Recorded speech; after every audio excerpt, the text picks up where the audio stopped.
today's challenges around the world. And this leads us to our first panel discussion this morning that is dedicated on global economic relations in a time of geopolitical dislocation. And this panel is about global international economic relations with a particular focus on a potential reform of the global financial architecture. And I kindly invite our panelists to come up on stage, as well as Mr. Robert de Groot, who's the Vice President of the European Investment Bank, who will really set the scene for this panel, which will be moderated by Ms. Agathe Demarais, who is a Senior Fellow for Geo-economics at the European Council on Foreign Relations. And Mr. de Groot, the floor is yours. Thank you very much. Good morning, ladies and gentlemen. I hope you are ready for a second day of this forum. And as one of the colleagues on stage said, we are going to have fun here too today. I've been tasked to set the scene for what I'm sure will be an insightful discussion on the billion-dollar question, we should say today: what can we do? We find ourselves at a time of geopolitical dislocations. Conflicts are persistent, trade patterns are changing, the debt burden is increasing, and the technologies with disruptive potential for our societies and economies are emerging. People clearly have difficulties, which is understandable, to deal with these changes, and this influences politics. At the same time, climate change looms large as we are experiencing the effects of changing patterns with frequent extreme weather events. Investment in climate and environmental action is far from the level that is needed, with climate policies under growing scrutiny in public discourse. Progress towards achieving the 2030 agenda and the Sustainable Development Goals is unfortunately slow. The challenges of transitioning are huge and interconnected, and therefore our response ought to be smart and collective. Coordination and collaboration are essential. I firmly believe the wider family of multilateral development banks and development finance institutions have and will continue to play a key role in addressing these challenges. Their pooling of resources leverages limited public funds, especially at a time of rising interest rates and stretched national budget.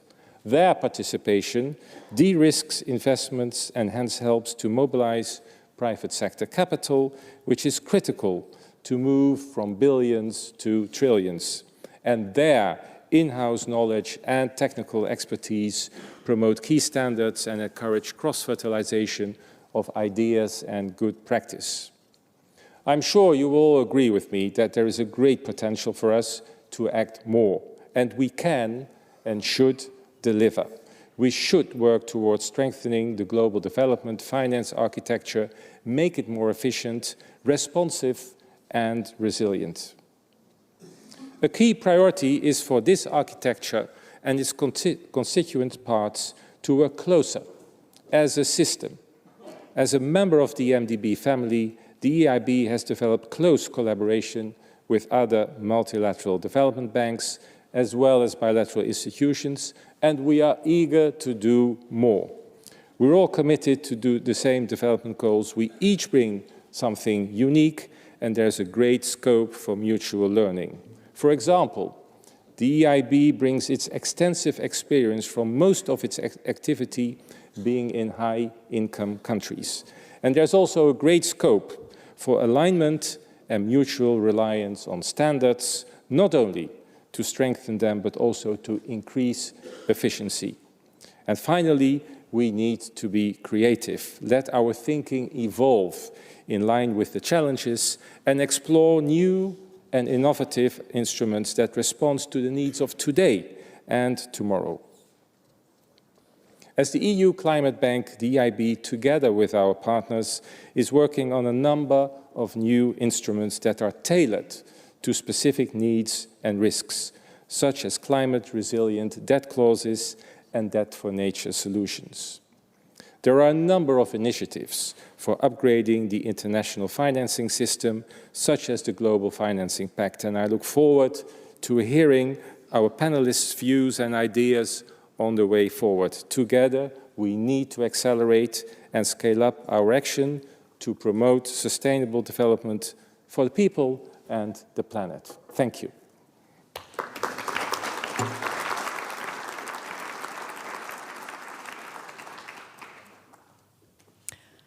Thank you very much, and good morning, everyone. Welcome to this panel titled Global Economic Relations at a Time of Geopolitical Dislocation. So perhaps as a scene setter, I was having a think about this topic yesterday while I was on the train and trying to think of keywords that we're going to discuss today. And those that I could think of were globalization, free trade, economic fragmentation, multilateralism, of course, and a new global financial pact. So these are topics that we're going to discuss in about 1 hour and 15 minutes. I promise we're going to stick to time because I know we need to. But before we have a think about all these topics with our great panelists, I think it's useful for us to acknowledge that we're seeing political fragmentation these days around the world. I think that everyone in this room would agree with this. But this leads to a few questions. Do we see this political fragmentation translating into economic fragmentation for trade, for debt, for investment flows, for all these metrics that we take a look at when we have a think about the global economy? And what does that mean for multilateralism as we know it, the current framework for multilateralism?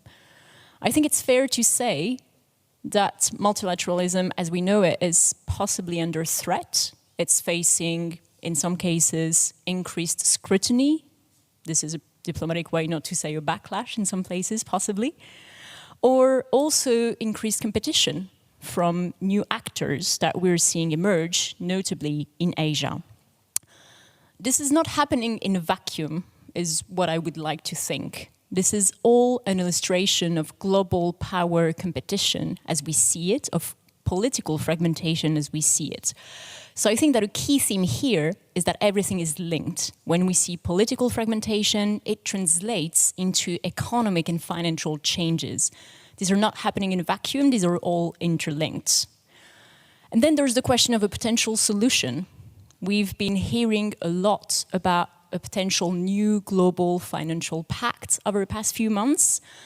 The whole idea here is about a rethink of the global financial architecture to help emerging economies tackle 3 big challenges: climate change, poverty, and also huge levels of debt that are partly linked to the COVID crisis and the response to the COVID crisis. To finish and conclude my introductory remarks, because I want to leave as much time as possible for a discussion with the panelists, yesterday while I was prepping, I was looking for the amount of the sustainable development gap, and it's about $2.5 trillion per year in emerging economies. This is huge, and this is why the discussions that we're having today matter, because they have an impact virtually on everyone around the world, on billions of people. So these topics really matter, and I really look forward to the discussion. Claire, to start the discussion, I think it's perfect timing, actually, because I know the OECD has new forecasts. So I was thinking that perhaps we could take a bird's eye view, take a step back from the question of multilateralism and have a think about the latest forecasts that you have for 2024 and also the longer run. What's the latest forecast and what are the key assumptions and risks to your latest outlook? Sure. Thanks very much for setting up such a good question for me. Hi, everyone. Yeah, so we published our latest forecasts on Monday. And, you know, what do we see in the short term? I think in the short term, we see the economy in a much better place than it was, say, a year ago in terms of, you know, what's going on. We're seeing inflation coming down consistently. And if you think back a year, that was the biggest challenge that we faced in terms of economic policy making, and of course for people around the world, they're still feeling the effects of that. Inflation is still too high, but we're seeing it come down now consistently, and we're seeing it come down without seeing a huge risk, a huge change in the labour market. We're not seeing very large rises in unemployment. In fact, labour markets remain very tight. So the worries that we had a year ago about actually would we be able to would inflation come back down to sustainable levels without there being a large cost in terms of output, we've seen progress this year on that, and that is very good news. Now, what we are seeing is quite a big difference around the world in what is going on. So in particular, Europe, we're seeing lower growth. I mean, actually, the European economies have been remarkably resilient in 2023, and we, like others, have revised up our growth forecast for what happened last year as we saw the European economy adjusting very well to this high inflation and, of course, to the energy price shock and the terms of trade shock for the European economy. And looking forward, we expect growth will moderate slightly this year as real incomes, as we see monetary and financial conditions tighten as they sort of need to do, and the European economy very sort of bank finance-based economy. So there will be an impact of that, and of course, people's real incomes have taken a hit, but we expect as inflation comes down, real incomes will recover, and so we will see recovery into 2025. For the European economy, different picture in the US, much more strength in the US economy, as we all know. Inflation, again, coming back down to target, but much higher levels of growth there, so quite a different position. And then, of course, around the world, a mixed picture. So the other thing that's a drag on global growth this year is the Chinese economy is not growing as strongly as people predicted, and that's as the Chinese economy transitions from sort of very high growth rates we saw from kind of 2000 onwards of 8 to 10% annual growth a year. Now we're looking, and our forecasts have the Chinese economy growing at just under 5% a year for the future. Still, obviously, very strong growth, but much lower than what we've seen, and so that engine, if you like, a bit more slow. Other emerging market economies growing stronger, real strong growth, for example, in India and Indonesia. So a mixed picture. Now, you asked about risks. There's a number that we see. I mean, the job isn't done yet on inflation, and actually that path between getting the balance right on monetary policy and how do you ensure that inflation is brought durably back to target, and there is still, it was service price inflation, wage inflation is still above levels consistent with the levels that we'd like to see. And so there's more work to be done there in terms of bringing inflation down. But how do you balance that with the uncertainties about how much of the impact of policy tightening have we seen yet? And so that's a difficult path to navigate this year. And of course, to the topic of this discussion, geopolitics, we are seeing increased tensions. Actually, we've not seen a huge impact in macroeconomic terms from what's going on in the Middle East. Shipping costs are up, but energy prices are not. But obviously that is a risk.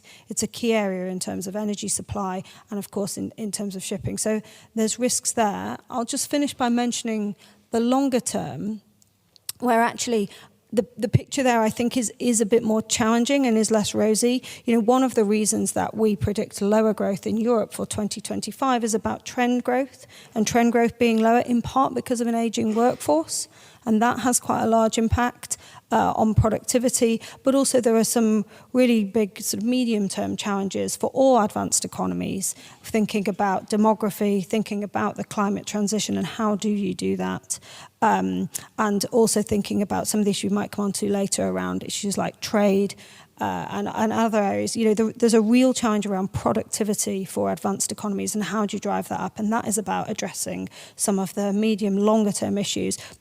We know what those issues are. They're quite difficult sort of politically and socially to address, and have been in the past, but really to get productivity up and growth up in the medium term to the benefit of everyone in our economies. There's some challenges there. Thanks so much, Claire. That was really useful. Bertrand, I'm going to turn to you. The Agence Française de Développement has always been at the forefront of development and tackling global challenges, be it about conflicts, sustainable development, climate change, and it's also one of the masterminds behind the setting up of the Finance in Common initiative, which is marking its 4th anniversary. I want to go back to the question of global financial architecture with you, because I think you'll be extremely well placed to tackle it. How can global financial architecture contribute to tackling global challenges, and what do you see as the main challenges in the field ahead? Thank you very much, and good morning to everybody. I have to say that the beginning of this panel highlights a few words that are a bit challenging and worrying. We talk about fragmentation, we talk about dislocation, we talk about a non-cooperative world, and what I would like to highlight to begin with is the opportunities that we see as moving forward. I think that in 2023 we had a very good, one good thing to remember from 2023 is, as an example, the cooperation between central bankers to tame inflation. In a fragmented world, in a dislocated world, these actors are still able to play together and to cooperate. It's important to remind us this, because this is obviously a very important aspect of world stability and a significant contribution to the world stability. The second positive issue that we saw in 2023 was the issue of and the end of COP28. It reached some significant results. It means for us that what we call the diplomacy of the living, biodiversity, climate change, nature-based solutions, is something that can bring consensus among people at an international level under the auspices of the United Nations. So that's a second very important thing that I think is worth reminding us. And the third positive issue that we retain from 2023 is the voice of emerging markets and of emerging economy, which is getting much stronger. Some will say it brings dislocation, it brings fragmentation. I think we can also see these economies who want to have a higher voice, who want to defend their interest, and who want to say that they have an interest to bring into the overall discussion. And with interests, and when defending interest, there's also an opportunity for us to bear responsibility and to assume more responsibility in the global overall financing of the livings and in the global financial architecture.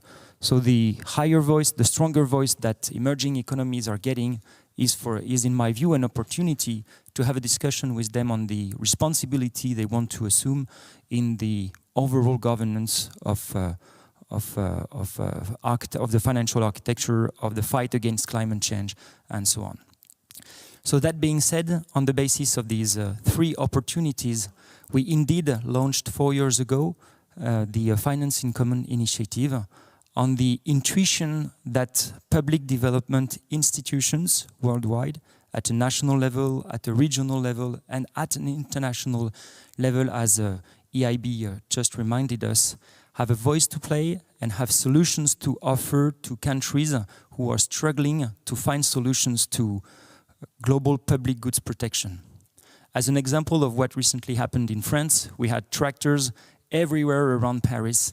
And the reason why we had farmers everywhere around Paris, and it also happened in Germany, it happened in other countries in Europe, is because we haven't found yet the right solution to, at the same time, produce in a good manner food at a level that are necessary to feed everybody, but in a just way, and to secure the revenues of those farmers. So the challenges that we are facing in our own countries are exactly the same than the countries we are investing in are also facing today. And the intuition we had with the Finance in Common Summit is bringing those 530 institutions that we've identified worldwide that represent 10% of the total world annual investment. So to bring them into a platform, into a coordinated platform, which is the reason why we gathered them first in Paris, then thanks to the support of EIB and African Development Bank in Côte d'Ivoire. And we had our 4th edition in Colombia with the support of the Inter-American Development Bank. The next edition will take place in China, in Chengdu, in October 2024, with the support of the Asian Infrastructure Investment Bank. And this forum, this platform, is step by step beginning to be a solution provider platform, a business opportunity platform, and we think it's important to mobilize this actor under the auspices of the IMF and the World Bank at the top, other multilateral development institutions and vertical funds such as the Global Climate Fund, the Global Fund against malaria, tuberculosis and SIDA and so on, and to have this layer that will be able to transfer and to translate into solutions what heads of state at the G20 level, as an example, want to achieve in terms of mobilizing climate funds, biodiversity funds, and investing them into the economies of these countries. So we think there's a huge opportunity there to have actors that are non-political or not political to the same level of G80, G20, G-something level, to have technical discussions, find solutions together, deploy them at a much larger scale, and in a way be able to translate millions of investments, billions of investments into tens of billions of investments that in the end will crowd in the private sector and will be able to have a much wider impact on our economies and what we do, and protecting global public goods. So that's the promise of this initiative. It's obviously a long way to go, and we value very much the collaboration that we had with several partners as to how we can mobilize these institutions and set their agenda in a direction which is consistent with what we all want to achieve.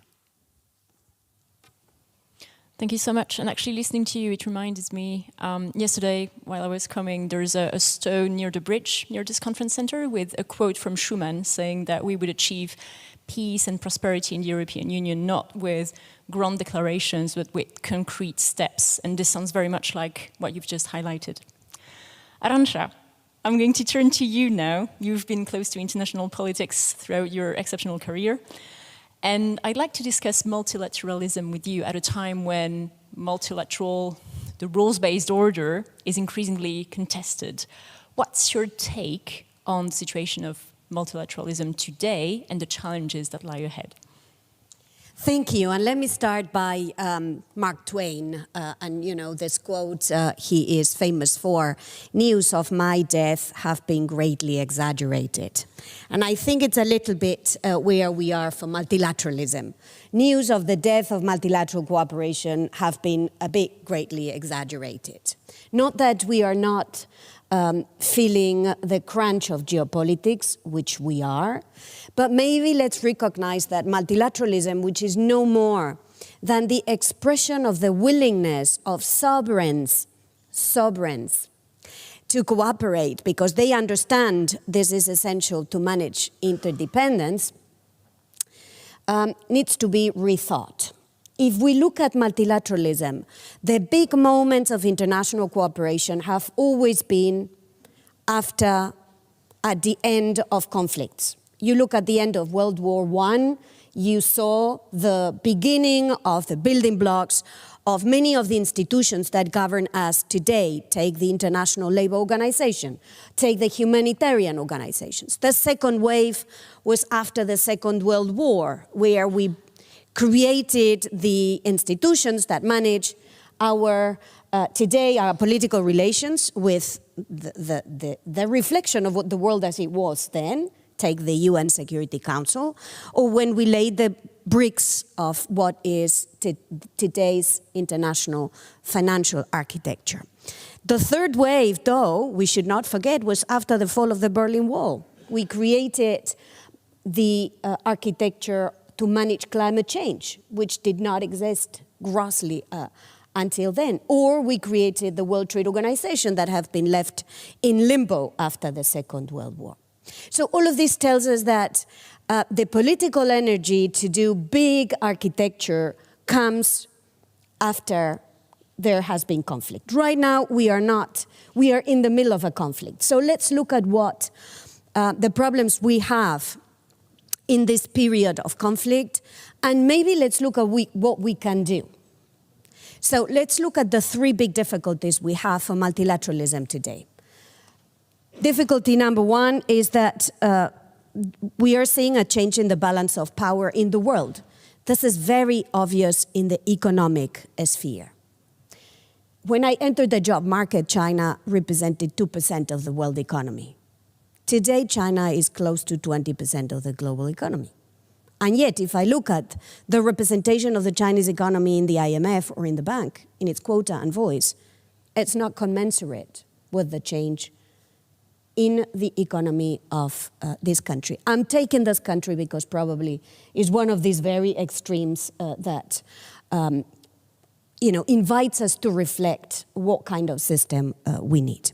And the difficulty in this moment of change in balance of power is that reforming is perceived by incumbents as losing power over those who want power. So it's perceived as a zero-sum game. So our first challenge is to make sure this is not perceived as a zero-sum game. Second difficulty we have is that we have seen a weaponization of interdependence. Interdependence is the name of the game. Managing interdependence is what multilateralism is about. But what we see is that there is a weaponization of interdependence. It makes it very difficult for those who want to create more international cooperation to do precisely that. And there is a tendency to retreat to sovereign solutions or solutions that will only be done with friends and allies. And this is obviously suboptimal. Third challenge is that multilateralism is not just the business of sovereign states. A lot of the challenges today need to involve other actors. It's more a question of polylateralism, as some have said, than multilateralism. So what can we do in this challenging space? I think we have to do three things.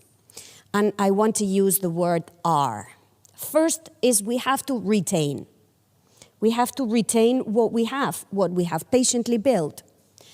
And we have to maybe start valuing a little bit more. It gives me pause when I hear commentators say that the multilateral trading system needs to be done with, that we have to abandon the international financial architecture, that we have to abandon international cooperation. Let's value what we have built up until now for what it's worth.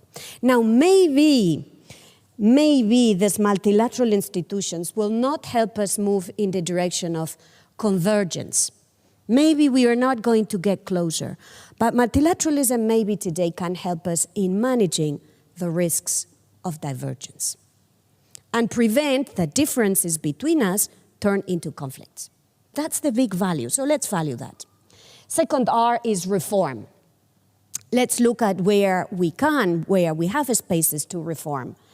You've mentioned some of these spaces for reform. We've done a reform of the law of the seas. We've done a reform of protecting marine spaces. We've done a reform in the World Trade Organization to protect fish stocks against overfishing. There are spaces where we can do reform, so let's do that. Third R, reinvent. We've got to create the spaces where we bring non-sovereigns into the conversation. And this is, for example, the case around technology, where a lot of the solutions can only come if we involved the private sector, if we involved also actors, whether it's in the business space, whether it's in the civil society space, whether it's in the academic space, maybe I'm preaching to my parish, excuse me for that, to build reinvent this new form of multilateralism. So Agathe, it's a tall order, but I want to maybe end where you started, which is with Robert Schuman. I mean, it's doable if we get to do it. Thanks so much for these inspiring words. Agnes, I'm going to turn to you now. We haven't discussed really the new Global Financial Pact yet, so I want to turn to you to discuss that question. Which areas do you believe are priorities in this field, and what activities or institutions like yours, DFC, prioritizing in this field to achieve the 2030 agenda? So thank you very much, first of all, for allowing us to participate on this amazing panel. It's really great to see everyone. As most of you know, the U.S. DFC is the U.S. government's development finance corporation, with development finance institution. And our mission is really to prioritize economic development and to prioritize foreign policy, U.S. foreign policy priorities. However, having those two goals, having those two priorities, is really very much in line with how we think about our activities. Mainly that we feel that the best way to really meet the needs and concerns of the countries where we work, and our work is primarily focused on emerging markets and developing economies, the best way to really do it is to help these countries engage and address their concerns and their critical issues. So it's not as if we're thinking about really doing this alone. We really are thinking about how do we partner with the countries where we work to help them address the critical challenges that they face, and how do we do it in partnership with others. So for us, working with other multilateral and bilateral organizations is key to achieving the success. And once again, working with the countries where we invest is really key to success. We have started really thinking about our engagement with those countries along several key sectors where we focus and where those countries have identified most challenges. And that is infrastructure and critical minerals. Energy security is a huge challenge that everyone is trying to address, including in Europe, where we are active as well in the energy security space. Health and agriculture, so food security, access to affordable, reliable health services is an incredible challenge. And of course, looking at the overarching themes of climate, how do we help countries combat climate change? And also, how do we make sure that what we are doing is actually providing inclusive benefits across those countries where we work? So how are we making sure that gender equity and inclusive development is actually happening as a result of our investments? And I think that when you reflect on it, it's really challenges that span the world. So any country where we're active is really facing these issues.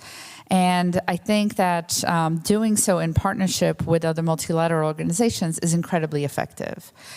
We do not have as many people on the ground as some of the other organizations. So I appreciated very much Jordan Schwartz's remarks about how IDB has hundreds of people in the Western Hemisphere. We do a lot in partnership with IDB. We signed an MOU last year to co-invest in infrastructure because of really taking advantage of their local knowledge and of their market presence. But the other priority that I really wanted to mention here, which is, I think, very relevant for this audience, is that one of our main priorities is continued investment in Ukraine. We have been very active in the country, and we have placed, our portfolio currently is over $1 billion. Just last year, in partnership with IFC and EBRD, we invested in the largest poultry producer in the country, really allowing that company to refinance itself and to strengthen its balance sheet in order to be providing not only export revenue, but also to feed people in the country. It's really important. It was a great partnership. Similarly, we partnered with IFC, BII, and MIGA on supporting the IFC's trade finance program. And we look for more partnerships. We're speaking now to both EIB and EBRD about how we can strengthen our support to local banks to be able to lend to small businesses. These are really important challenges that the country is facing that we're helping them address. And once again, we're doing this really in partnership with the other organizations because we feel that we can be really most effective this way. And this does not have to be the job of just one institution. So I do feel that multilateralism is really working when it comes to addressing some of those challenges.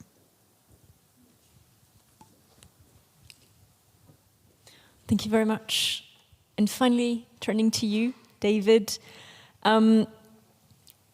You've been close to foreign policy and also development finance throughout your career. So I thought that with you we could tackle the final topic that we haven't discussed yet, and that is one of the buzzwords.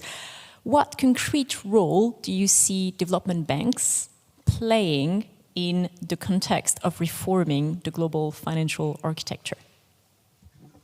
Thank you, Agathe. And let me first of all make clear who I represent here, and this is the European Association of Development Finance Institutions.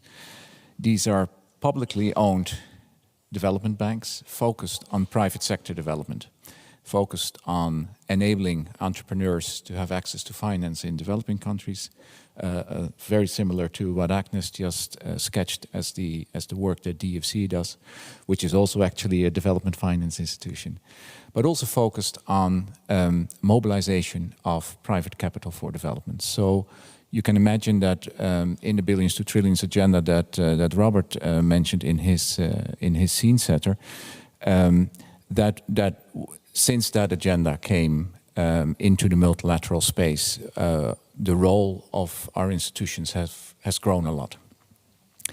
And it's extremely relevant, I think, for the reformation of the international financial architecture. If I can focus on what how Bertrand just described the agenda for the Finance in Common Summit and the agenda for the reform of the international financial architecture, they have a whole set of objectives. We are in particular relevant for three of these objectives. What we're focusing on is on improving inclusivity, and this is inclusivity in the gender space, for instance, inclusivity where it concerns climate justice, but also inclusivity in improving the access to finance for enterprises in developing countries.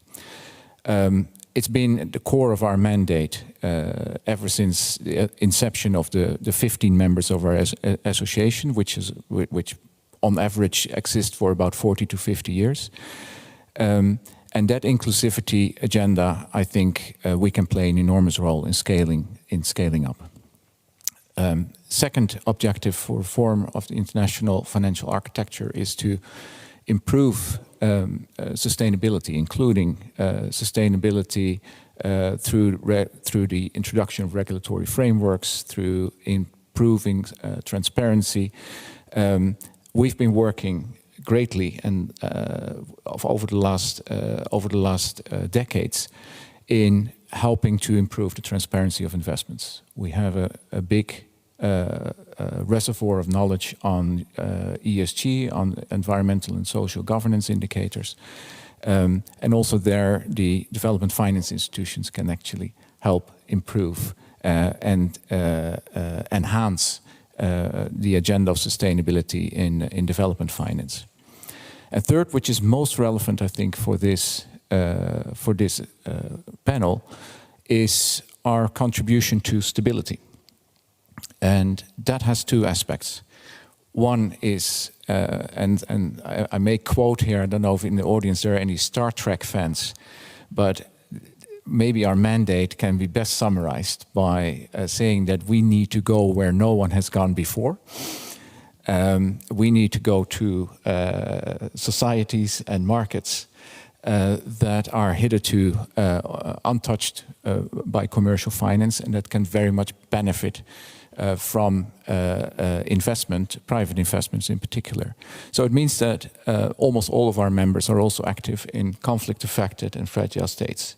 Not in large volumes, but what they do is of extreme importance to learn about how can we actually bring private finance to help stem the virtuous cycle of conflict and economic degradation, and to help prevent countries from falling back into conflict.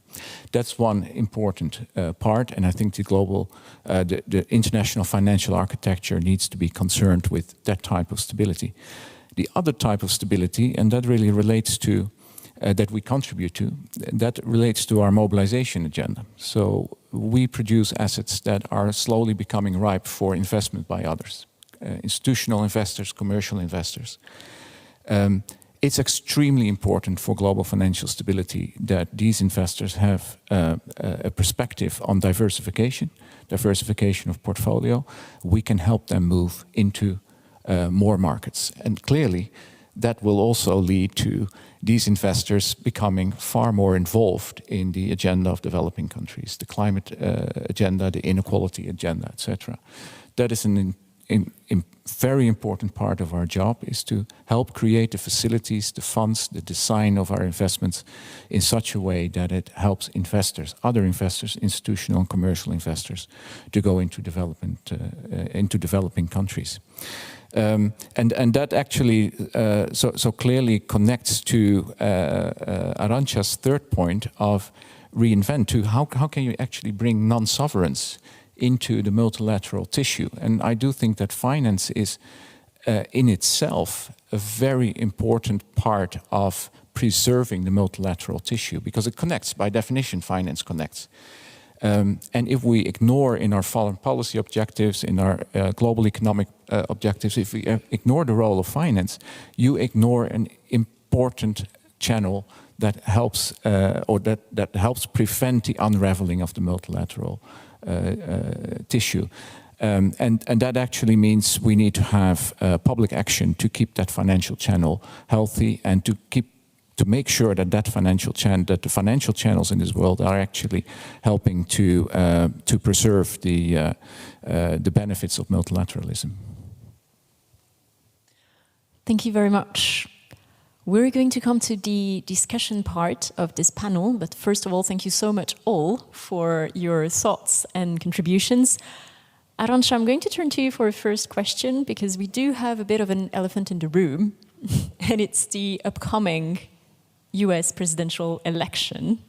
And I know that you will be perfectly placed, or perhaps best placed, to have a think about this question. How do you think that the results of the upcoming US election could have an influence on US foreign policy and commitment to multilateralism? Well, I think this is the disadvantage. There are many advantages of being in academia, but there is a big disadvantage, is that everyone throws the inconvenient question to you. So, disclaimer, on the record, an article co-published with another 4 European authors in Foreign Affairs last week called "Trump Proving Europe," as an appetizer for the response to the question that Agathe is throwing at me. But jokes aside, I think we kind of know the advantage of this election in the US, which is for the US electorate to decide, not for us. The advantage is that we kind of know what the alternatives are. Because all things being what they are today, the two candidates being what they are today, on the one hand, President Biden, on the other hand, possible President Trump, they've been in office before. And they have done pretty much what they said they would do. So we kind of know. It's a kind of rather predictable outcome of an election.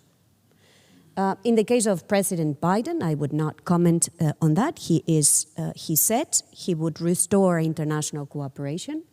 He said he would cooperate with its ally, not just partner, ally, which is Europe.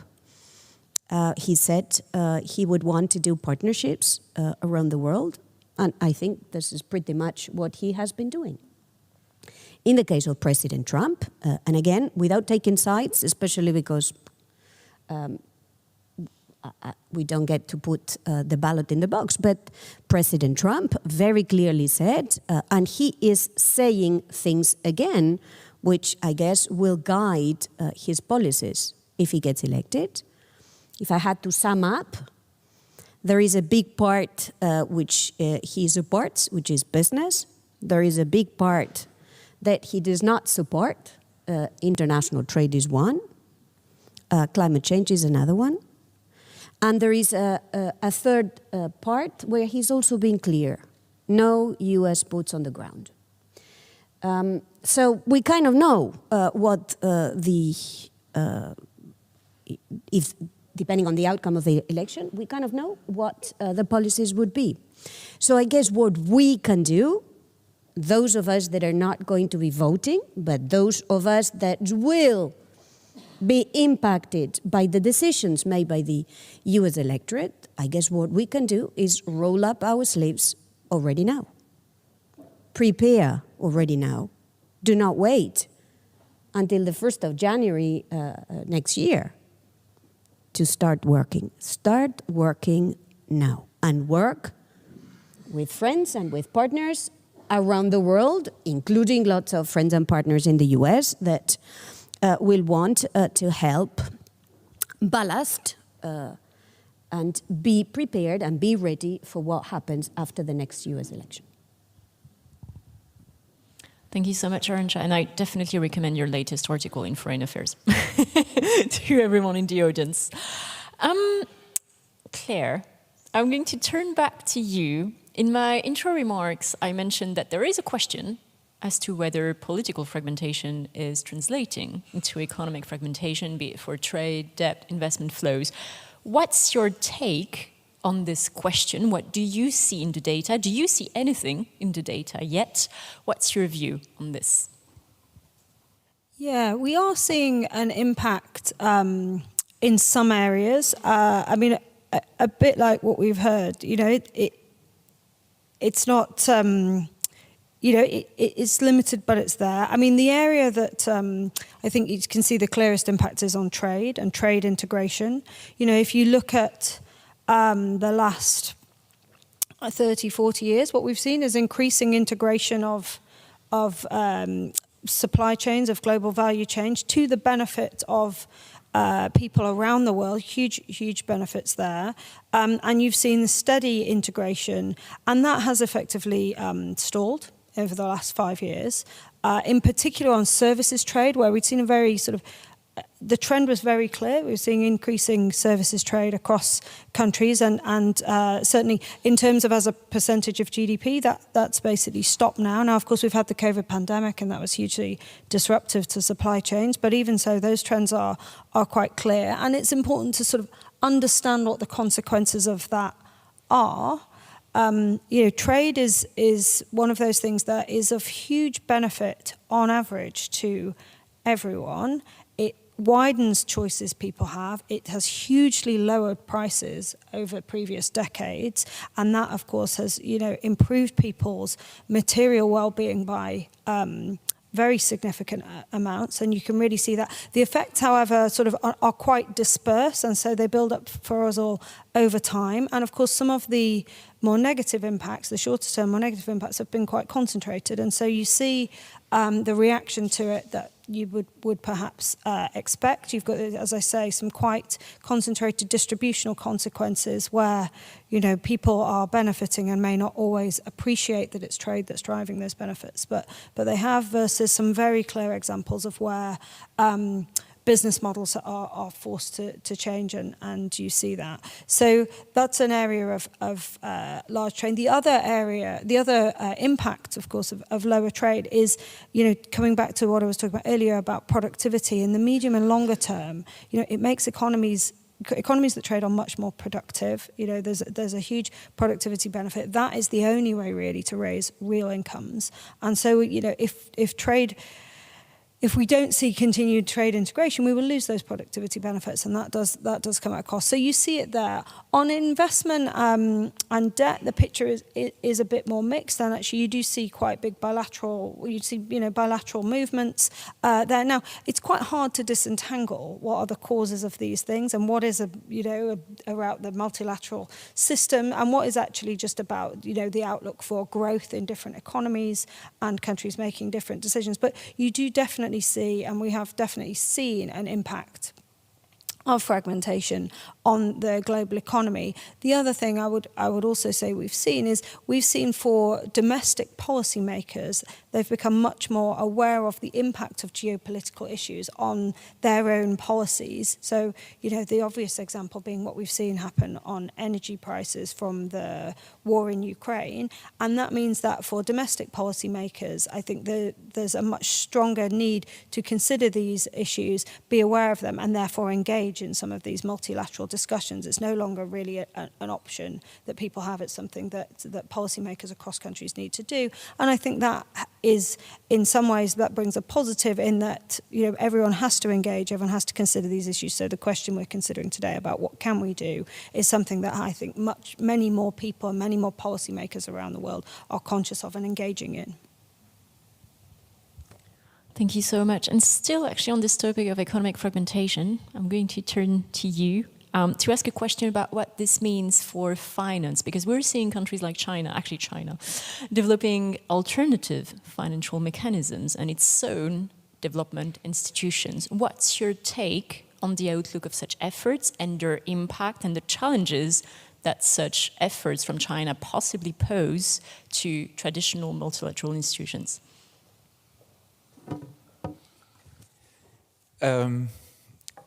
Well, I'm actually at this moment quite optimistic about the level of involvement of China, but not just China, as the emerging economies in multilateral initiatives. There is clearly the tension around voice and representation in the IMF and World Bank. There are all kinds of more subversive elements to their foreign policies that seem to undermine multilateralism, and in many cases are undermining multilateralism. But I'd like to focus on some of the positive examples that we've seen. For instance, with the G20 summit in India, in Delhi, the accords that were reached there on the European South Asian corridor, extremely important as a connector to the various regional blocs. There is still a process going on, which is sometimes maybe neglected in this audience and among a multilateral development bank, but shouldn't be, which is at the UN platform, the Financing for Development Conference, is actually very important. It helped to set the billions to trillions agenda that we all are talking about right now. And there's going to be a new one in 2025. Every 10 years you have this conference is being set. I think that is an opportunity for us all to also make sure that Chinese foreign policy, Chinese diplomacy, Chinese business interests are actually still on the platform together with our interests. So it is that type of cooperation that I would like to emphasize here. I think another example is what Bertrand just mentioned, that actually the Financing Commons Summit this year, will take place in China, that various of the banks that China has set up, the NDB and the EIB, are modeled after the multilateral banks. So that's a positive tone that I would like to emphasize. Another very important way to counter the undermining of multilateralism as it is perceived by China is to actually perform on what Jordan Swartz in his opening called the bolder and bigger agenda. I would like to add to that the better agenda for the multilateral development banks, making sure that the G20 report on better, bolder, bigger is actually going to be followed up by actual reform at the multilateral development banks, which will really help improve the inclusion of China and other emerging economies in the tissue of these banks. And the same goes for ourselves, for the DFIs. The better, bolder, bigger agenda is very relevant for us as well. But we have a bilateral shareholder, so we're in that sense not multilateral. We're more like the workman of the multilateral system. Thank you so much. Agnes, perhaps a question to you, and it's about emerging economies. So you've talked a lot about Ukraine, and I think actually I'm going to ask you sort of two half questions. I'm pretty sure everyone in the audience would love to hear more about your work in Ukraine, which I found really inspiring, strengthening balance sheets to support export revenues, making sure, that the Ukrainian economy is supported, which is critical during the war. So perhaps this, and the other question that I wanted to ask, but it's related, is about how we can be sure that the concerns of some emerging economies are heard. What is your take on this front? And perhaps merging the Ukrainian example with this question that I also wanted to ask. Sure. Thank you for that question. So in Ukraine, we have an over $1 billion portfolio, and we continue to invest. I think most of our efforts have really been focused on the critical challenges there. As I mentioned, food security is one of them. Another one is healthcare. So we've provided financing for rehabilitation clinics that are helping introduce and implement prosthetic care for people who've been affected by fighting. We are also supporting the American hospital in Tbilisi that is providing healthcare to Ukrainian refugees. So I think those are the critical things that need to continue to function in the country so that Ukraine can keep resisting and fighting. However, at the same time, so that the economic development keeps happening, and that refugees can return to jobs, to education, that children have a future in Ukraine. So I think it's really important. It's very important to also call on the other DFIs and multilaterals to continue working with us as they have been to really support this. I mean, these are challenges that we hear from Ukrainians themselves. This is not something that is only U.S. policy, U.S. foreign policy driven. It's really driven by the need for economic development in the country. And that is how we really think about wherever we work, in any emerging economies in developing countries. And what I think is important, and just building on what David was saying, we're not just trying to provide financing directly, we're trying to provide private sector financing. So we're trying to drive the private sector to actually help these countries address these challenges. Everywhere we go, this is an important theme that emerges, whether it be in sub-Saharan Africa or Central America. These countries are really looking for the private sector to come in, not only with financing, but with solutions, so that they can address climate change, so they can address food security, so they can address access to healthcare with private sector solutions and private sector financing. And this is where development finance institutions such as the DFC have an amazing role to play. Because what we offer is we don't displace private sector finance. We try to invest in a way that will attract private sector finance. And what does the private sector look for? They look for transparent financing. What are the terms of the financing that can be really relied on during the entire term of the loan or of the financing? So predictability, I think we heard about that at the energy security panel here yesterday, about how the private sector really needs regulatory and predictability of agreements. So as we enter into these transactions, by us enforcing good governance, by us really encouraging our private sector partners that we invest into to have very high environmental and social standards, these are things that are very attractive to private sector funders that will come in alongside of us or after us.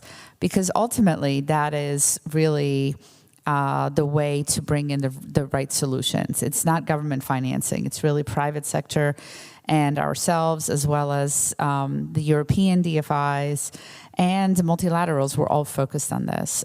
That is the long-term solution. We will never be able to go from billions to trillions without private sector financing.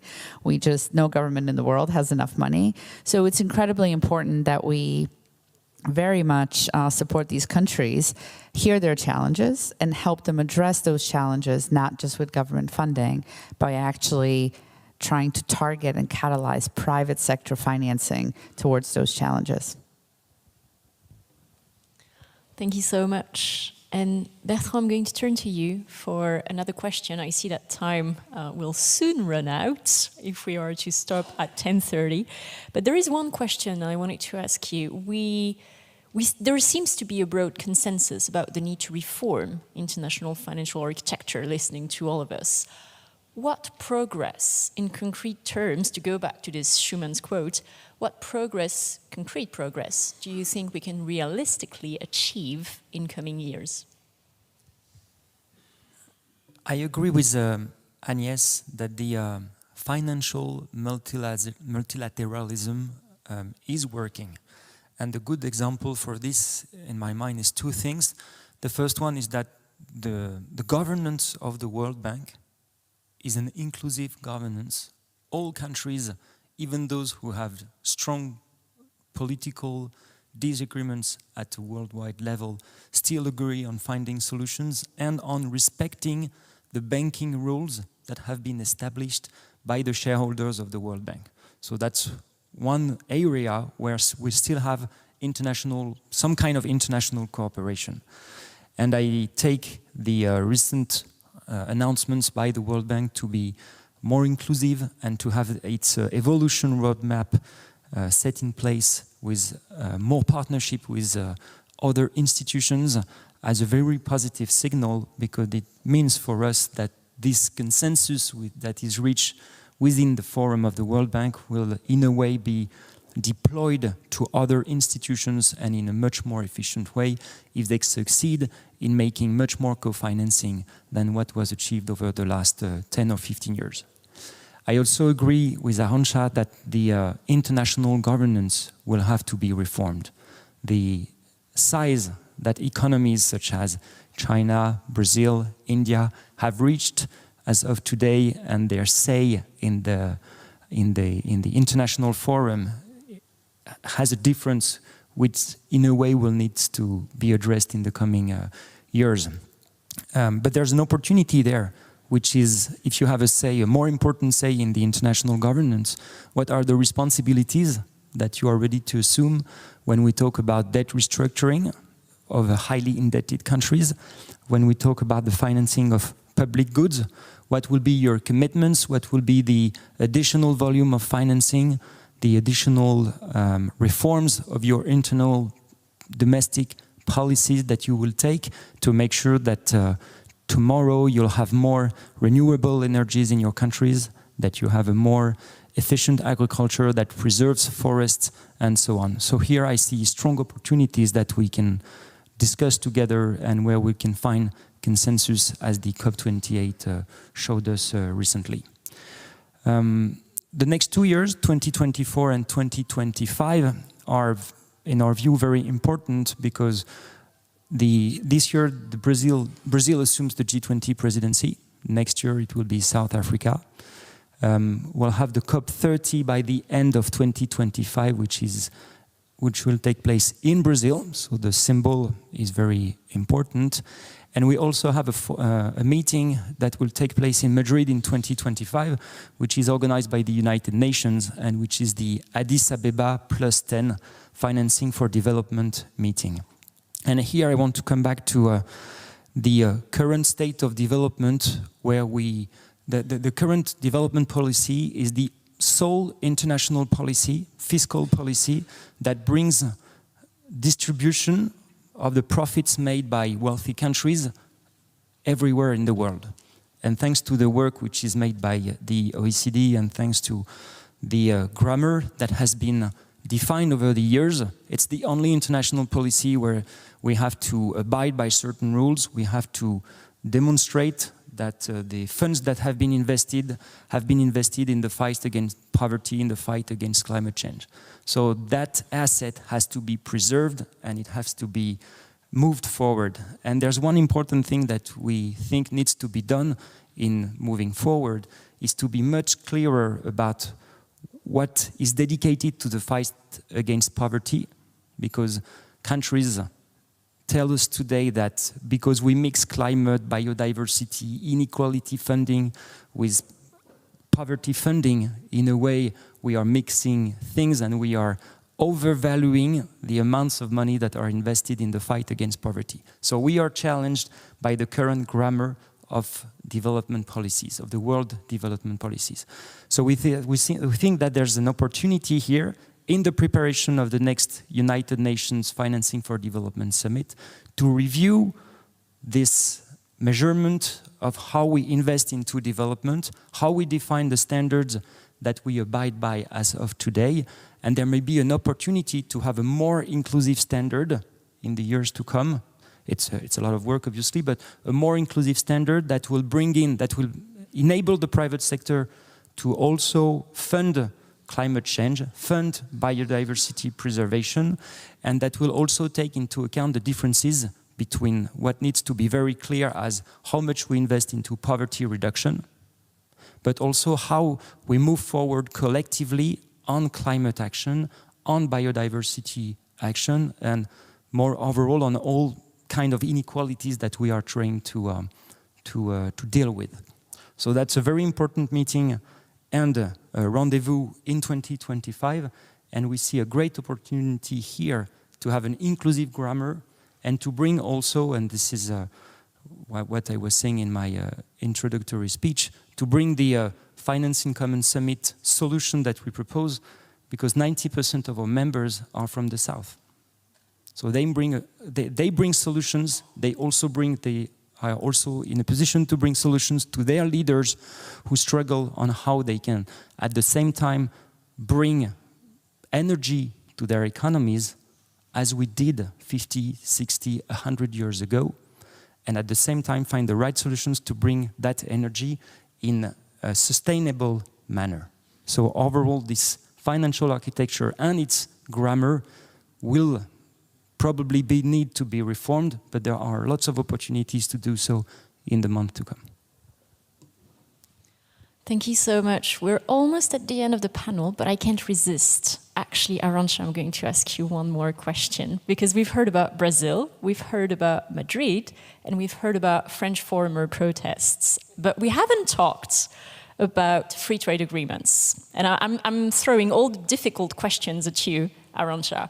But what's your take on the role of free trade agreements, such as the proposed free trade agreement between EU and Mercosur countries, for all of the questions that we have discussed and relations with emerging economies? Because listening to you all, this is all about the way that we have relations with emerging economies and developing economies. Yeah, let me start with the why.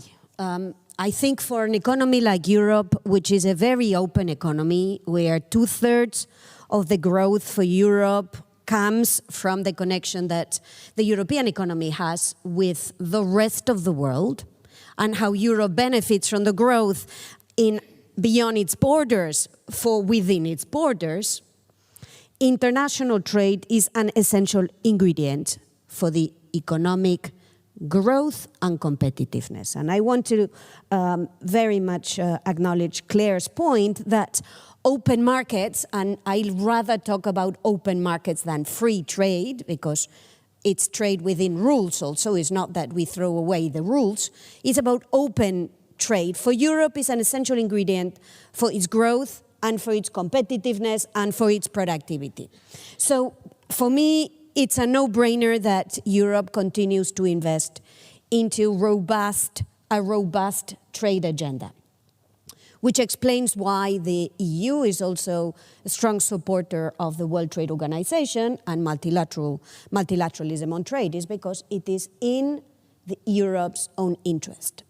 Now, this necessity requires today also a proper grammar to use Bertrand's language, we need to talk about why it matters, use it with the right words. It's not that we are doing free trade at the expense of everything else. It's about open markets within rules, including rules on sustainability, so that producers in Europe and imports from abroad are subject to the same rules. Rules for food products, rules for cars, rules for IT services. So let's make sure we use the right grammar, because if we don't use the right grammar, we kind of give the impression that it's free trade above everything else. So it's not. So first, necessity for Europe. Second, the right grammar. Three, we are living at a time where we need to build also not only a more competitive Europe, but also a more geopolitically astute Europe. And international trade agreements by the EU, including the agreement between the European Union and Mercosur countries. Let me, in brackets, tell you that I lost a few hairs over that negotiation in my past life, but I also think there is a geopolitical dimension to this relationship that Europe has with Latin America, and that in a way also has to find this expression in the association agreement between the European Union and Mercosur. So let's put it in the right context. It's an economic competitiveness package for Europe as for the Mercosur countries. It is with the rules of the game, so let's use proper grammar. And three, it is a geopolitical, also part of the geopolitical agenda of the European Union. Let me, in closing, say a few words about farmers and farmers in Europe. Because this Mercosur agreement has been associated also to the distress that many farmers in Europe feel. And we would do them a disservice. We would do farmers and farming in Europe a disservice if we were to just simply say that the answer to the problems of farmers in Europe is to stop doing trade agreements by the European Union. We would not do them a favor. I think we have, I think someone has mentioned this, I think Bertrand has mentioned this, we have problems of value chain in farming. We've got a problem of making the distinction between big farming and small farming and supporting mechanisms in Europe differentiated for big farming and for small farming. We've got to acknowledge the importance of farmers in the climate transition, but also the importance of adjusting the place of the climate transition to farmers. And we've got the issue of farmers and international trade, which is also an important vector for the competitiveness of farming in Europe. So, sorry for the long, winding response I got, but I thought it was worth putting the cursor in the need to support farming and farmers in Europe, but doing this in a manner that will tackle their long-term challenges as opposed to, easy solutions for complex problems that will not ensure their long-term sustainability. Thank you so much, Arantxa. So we're at the end of this panel. To be honest, I found it much more positive than I was expecting. We've heard that European economies have been far more resilient than we expected in 2023, that US growth is doing great. China is transitioning, not a crisis, a transition. We've also heard about the positives that we've seen recently. COP28, the voice of emerging economies getting stronger, being heard, concrete steps being taken, the right grammar. We've also heard what we can do from you, Arantxa. I thought that it was a great roadmap, save what we have, reform what needs to be reformed, and reinvent, bringing non-sovereign actors into the mix. And I think that this led very well to what we've heard about, for instance, Ukraine, concrete steps being taken to support balance sheets, to support export revenues, to support a war-torn economy, really concrete. And finally, we also heard about inclusivity, we heard about sustainability, contribution to stability, and again, the need to involve non-sovereign actors. So this is the end of the panel. Thank you so much to all of our panelists for this great and rich discussion. I hope everyone has enjoyed it as much as I did. And I leave you in the hands of the Master of Ceremony for the rest of the day. Thank you so much.